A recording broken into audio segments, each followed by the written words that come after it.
All right. Welcome back to SouFLoTV again, everybody. It's your host with the most. This thing is unraveling rather swiftly. All right, I must say, in the comments, looking like they're doing their job, and the director of public prosecution, Paula Llewellyn, looking like she's doing her job. Even though I would still like for her to give some accountability for the whole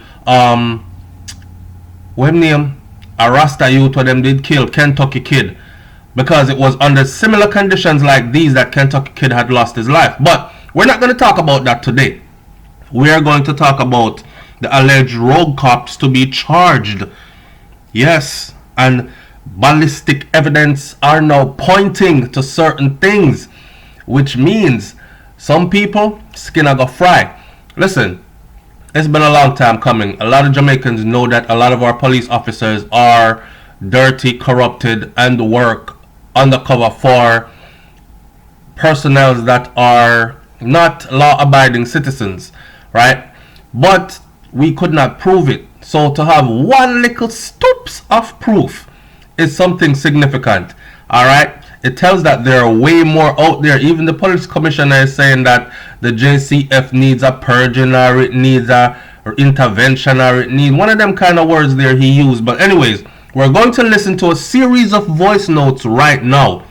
All right, and I'm going to tell you what each voice note is, and then I'm going to tell you what the new findings are and what's about to happen to the two rogue police officers, or alleged rogue police officers, that are in custody.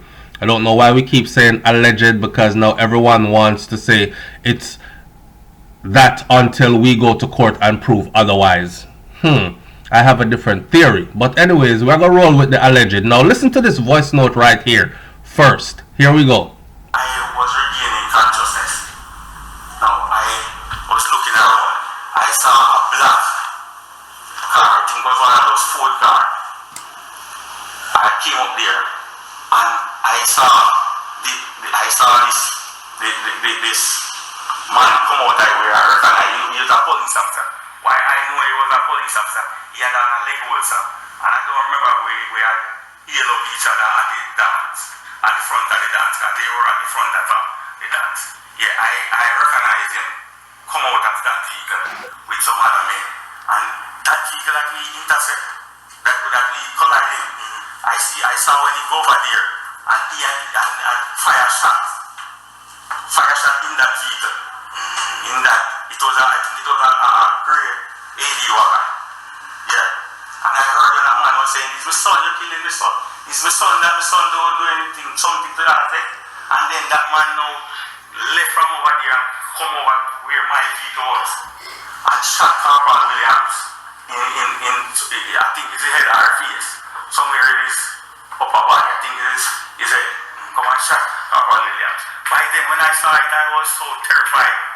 I actually fell back down on the dashboard of the vehicle, and I was there. I don't know if I passed out back. Alright, so that piece of voice note that you just heard right there, right, was one of the police officers that had actually escaped and ran off and was hiding from the law after he was caught up in the situation, and then he resurfaced to tell his side of the story.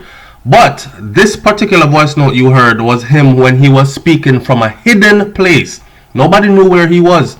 His attorney knew where he was, but she claims to not. But even then, the media was able to reach him, or he was able to reach the media, right? And he gave his version of the story. And his version of the story did a very good job of twisting things and creating doubt, which in a court of law is going to become very important when they do go to trial. Yes, they're going to trial. Alright, listen to this other voice note right now. This other voice note tells a lot. The streets know enough. Family, you know, hear what going on last night. You know, so the one Scooby, Fraser, and Williams, the killer police, them were bent have a kill be done all about the place. The man them got killed Dan over Spanish Town last night, you know. And Dan have a mad police nigga where I'm a par with. The man just drive them down and fool them up, you know. 2 dead, you know, and 1 still in the hospital, you know. Family, at them a same police a kill Waldy.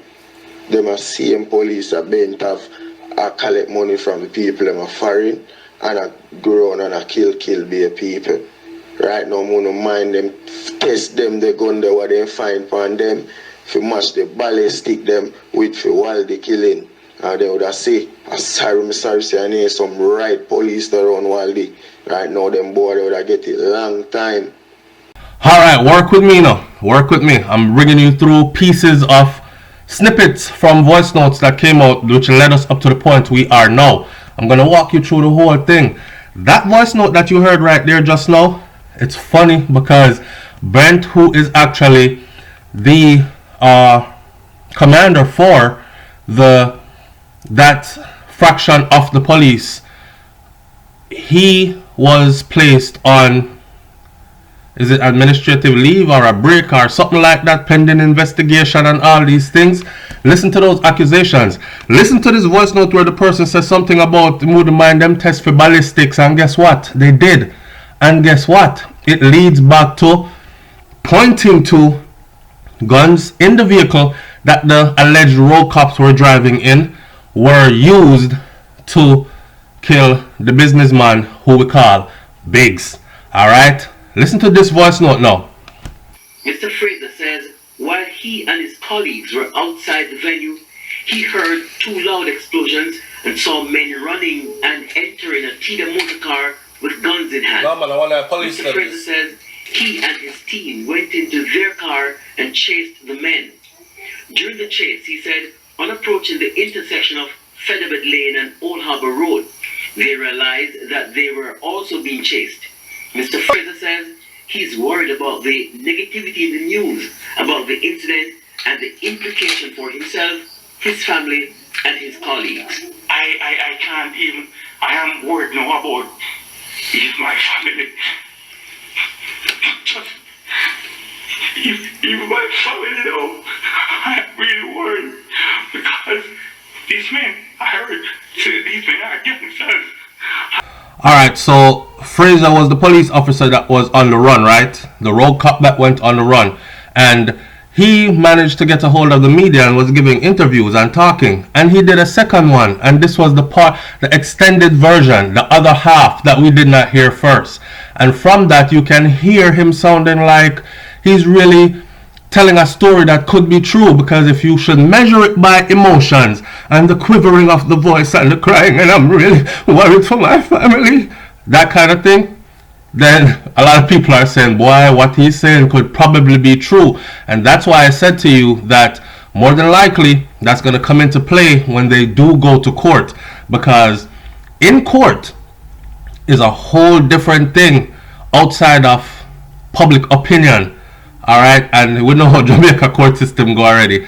Anything can happen, but we will see. Hear this other voice note now. He posts things over here. I tell a man all the while, you know, the baddest man I know is myself, you know, I don't associate with bad man. If you are a friend and you are in gangster thing, I just keep you from a distance. So I don't impose things over here, hear them talking.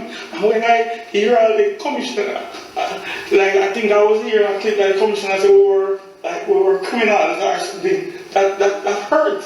Because I say, this is a new commissioner, and when he's saying that it must, because what he hear coming out, you know, our people saying these things, and nothing is like that. So I really want a real investigation. You get some independent person or whatever we want, some real investigation to do. People in the force can do it, but they say this Spanish Town thing, I don't trust this Spanish Town. I'm hearing a lot of things now, say this gangster thing will link with the police in Spanish Town. So if Spanish Town investigate, I don't think this thing would come out with, you are hearing my side now, and yes, you have to hear the other side now, but investigation will prove what I said is what I saw. Alright, so in short, the police officer Fraser is seeking to distance himself from the whole situation as a rogue cop, right? And he was calling for an independent investigation, and he was saying that ballistics would prove, right? And ballistics has proven that the vehicle he was riding in, the weapons found in it, one of those weapons were actually the weapon that killed Biggs, the businessman, which corroborates with the story of the super cop that gave chase to them. Now, alright, so at this point, here we are in the game. The Director of Public Prosecution, shout out to the loop for this one. The Director of Public Prosecution's DPP, which is Paula Llewellyn, has ruled that 2 of the policemen who were reportedly involved in the recent controversial shooting at Chedwin Park in St. Catherine that ended with 3 persons, including a policeman, dead, should be charged with a number of offenses. Alright, so these 2 policemen are being charged, and it would have been 3, but one of them died because they were acting as a triplet group.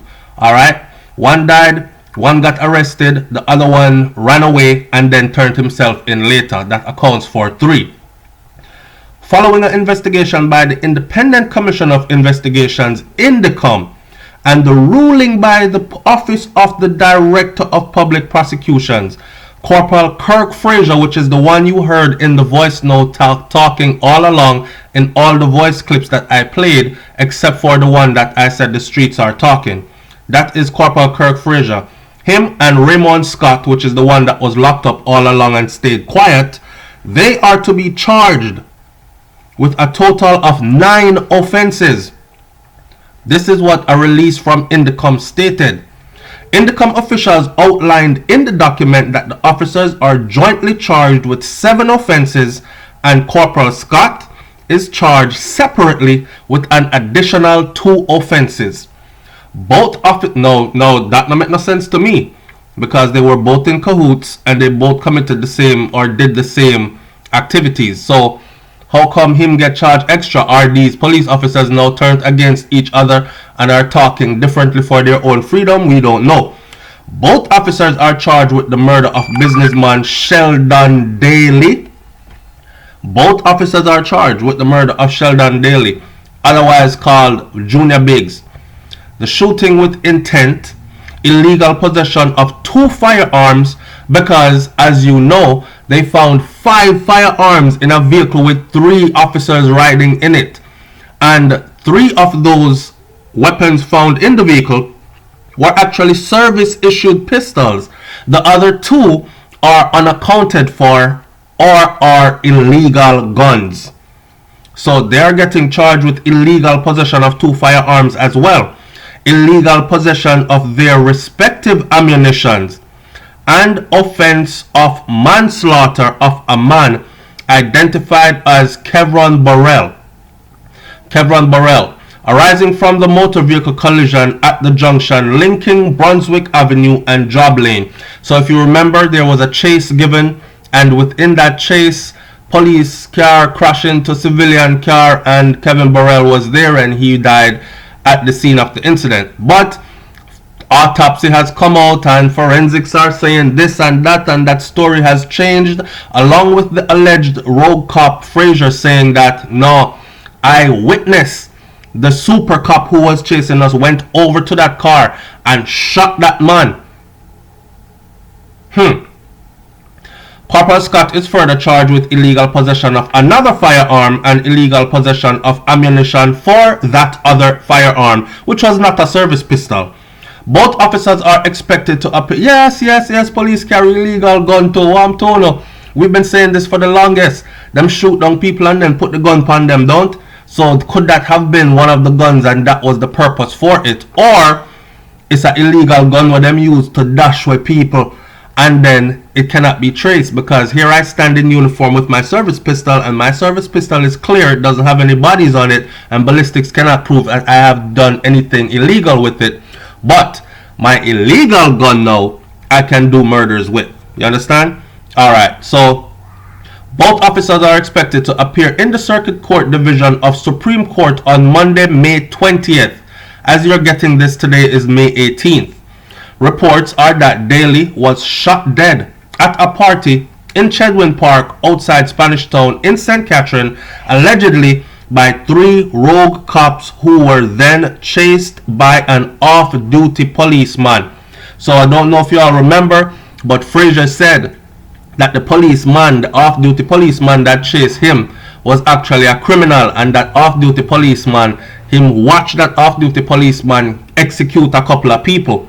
However, on the alleged rogue cops has since given an entirely different account of what transpired, with reference to another major figure in the incident as having been one of the villains of the night, which is what I just spoke about. So his story, I'm going to tell you his story in the end. The now accused officer has suggested that it was the off-duty cop who fatally shot both the policeman and the civilian at the scene of the car crash where the chase ended. But autopsy reports on the two bodies have revealed that both men died from blunt force trauma, not from bullet wounds. The two surviving policemen from the accused trio are currently in custody, of course, after Frazier had turned himself in. So Frazier's story went like this. For those of y'all who missed it and missed all the voice notes we put out there, I'm going to attach some videos to the end of this video that you can go watch and catch up to the whole Mali, rigmarole and drama that's been going on. So hear this. Frazier said he went to the party with his brethren, which they were all 3 police officers. Now mind you, all 3 of these police officers, well, 2 of these 3 police officers I know for sure have open murder cases before the courts. And it's funny because now they are both charged with murder again. They had open cases of murder before the courts, but were allowed to remain on duty, in possession of their service pistol, in possession of a government vehicle, and walk road anytime them please, but with murder cases before the courts. Think about that. And here they stand with more murder. What the streets had to say is this: them people are all murderer. They've been murdering, and them do it and get away. Them not care because they know they're gonna get away. So his account of that evening, to clear himself, is that he went to the party innocently. He noticed that he heard boom boom boom gunshots fired. He and his 2 brethren realized there were some men that were running from the party with guns in hand, and they jumped in a vehicle and them said, no man, we are police officer, we have to chase them. So they jumped in their vehicle and gave chase. Fine enough. While they were giving chase, they realized that they too were being followed or chased. He is saying that it was the super cop who mistook them, a case of mistaken identity, because they were 3 police who had now gone from just regular 3 brethren going to enjoy a party, thrown into a line of duty work, and here was a overzealous police officer who mistook their identity for criminals and started firing upon them. Things got out of control. He hit the dashboard. Every time something happened, him pass out. I've never seen a police officer pass out that much, especially while bullets are flying and you're in a combat situation. You're trained for these situations, yet you pass out in the middle of it. And you pass out and come to and pass out again while this man is executing your colleague, and this man did not execute you. Make no sense. But I'm saying this was the story that Frazier gave, and it seems like that story is not standing up. Ballistic evidence now proves that the weapons found inside of the vehicle where those 3 rogue police officers were riding, which is Frazier, the other one that was locked, that is locked up or stayed locked up the entire time, and the one that's dead. One of those illegal guns in that vehicle actually is the weapon that killed Biggs. So you hear the voice note from the street person that said, "I wouldn't mind if them run a ballistics on them weapon there and them are gonna find out." Say, well, see there, the ballistics was run, and this is what they found out. So here we stand now. There are a lot more questions to be answered here, but we will wait and see how this thing unfolds. In the meantime, I want my audience to leave their comment in the comment section below. Do you believe that this is some kind of rogue operation that higher ups knew about, and one good officer just messed it up, and now they have to fling a couple people under the bus to cover it up? Or do you genuinely think that these police officers were just working outside of the law for their own benefits and they eventually got caught. Do you believe Frazier's side of the story, that it was a mistaken identity thing? Or do you think he's lying to save himself? Leave your comment in the comment section below. It's SouFLoTV, man. I'm out.